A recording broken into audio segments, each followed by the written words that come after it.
again, it's me, Shar.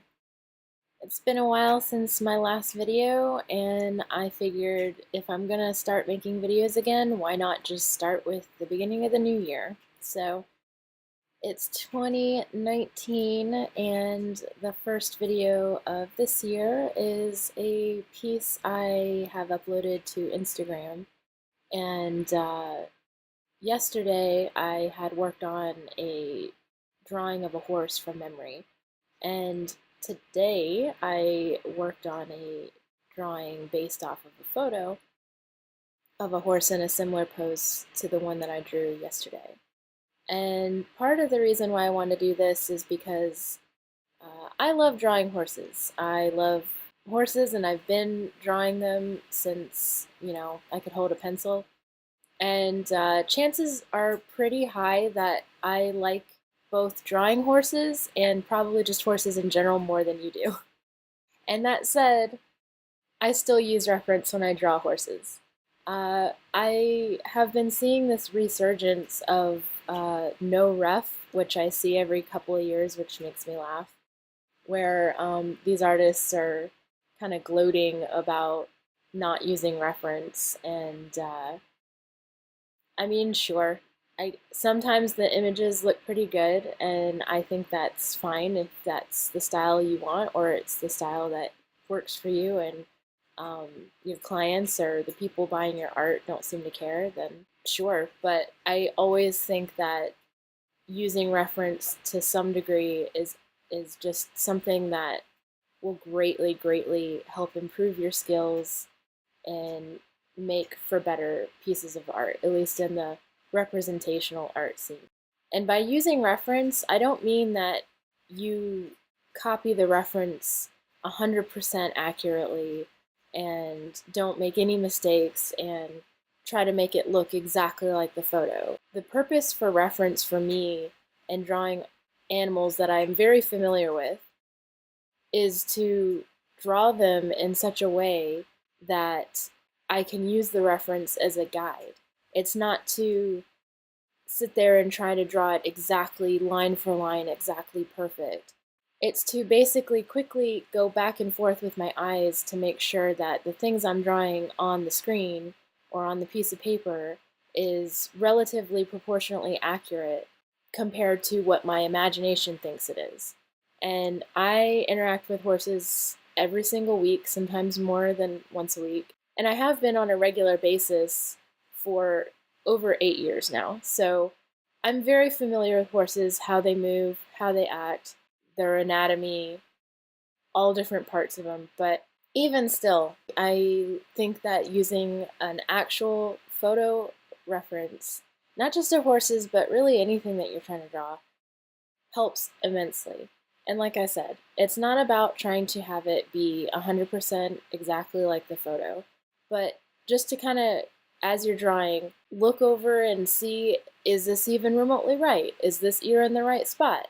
As you saw in this video, I had to move the ear because I drew it too close. So, I may not have caught that before if I had just relied on my own sense of what was right as opposed to looking at a photo real quick and going, oh, that's way over, I need to fix that.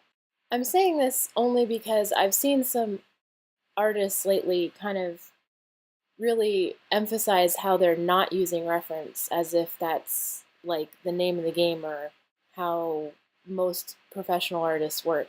And all the professional artists that I know use reference. So that being said, I just feel like it's a good thing to do. If that's what the professionals are doing, then, it seems like a good way to go. For me, I draw from my imagination and draw scenes that I can't recreate and draw creatures that don't exist.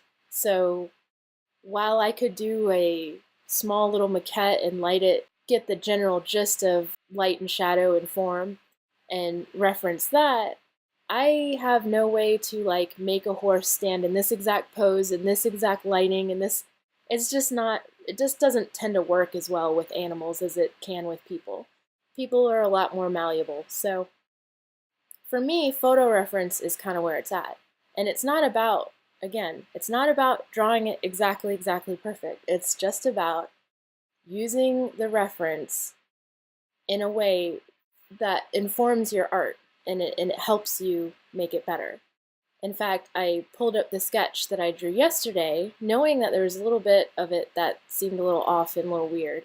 And I tried to find a pose online that was, it's always hard to find an exact pose for what you're looking for after you've already decided to do the sketch, but I found a similar enough pose, and then I decided to redraw the piece that I did yesterday. And especially the eye placement was off and the mouth was off. There's just the upper lip I had made too long and it just looked kind of weird. So yeah, I went ahead and sketched over the old drawing that I had done.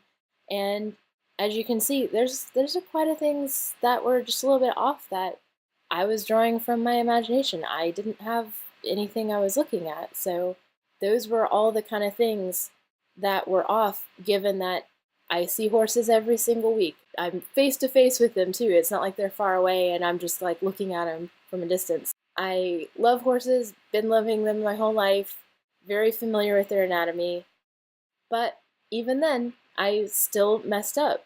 So I hope that helps explain my position on the matter, that I feel like it's really important to have reference in order to help make for better pieces and better artwork and just help you learn anatomy even better than you already might. And the other thing I'll say, I've heard this before, I'm not sure where, but while you might think that you're drawing from memory and it's pretty accurate, anyone who knows that thing, who knows that subject material, is going to know that you did not use reference. And as somebody who loves horses, I can tell you when an artist has used reference and when they have not.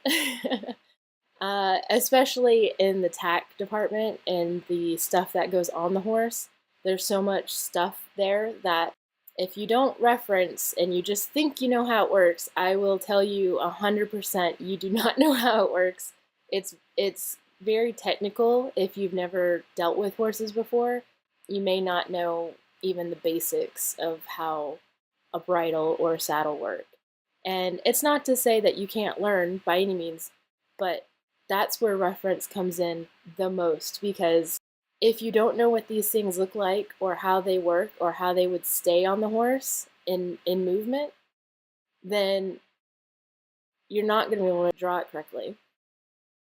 So again, just to emphasize, using reference as a guide and allowing it to help inform your drawings is really beneficial. And if you feel the same way, feel free to link me to a drawing that you've done where you maybe used reference and then didn't use reference, because I would, kind of like I did here, I think that it really helps show the difference between what your mind thinks is correct and what may look a little more even more correct. So that said, if you like this type of video, I am planning on doing more, bringing my YouTube channel back this year and coming up with more content and just a lot more things going on. So thanks for watching, and if you want to see more of my art, you can check out charreed.com.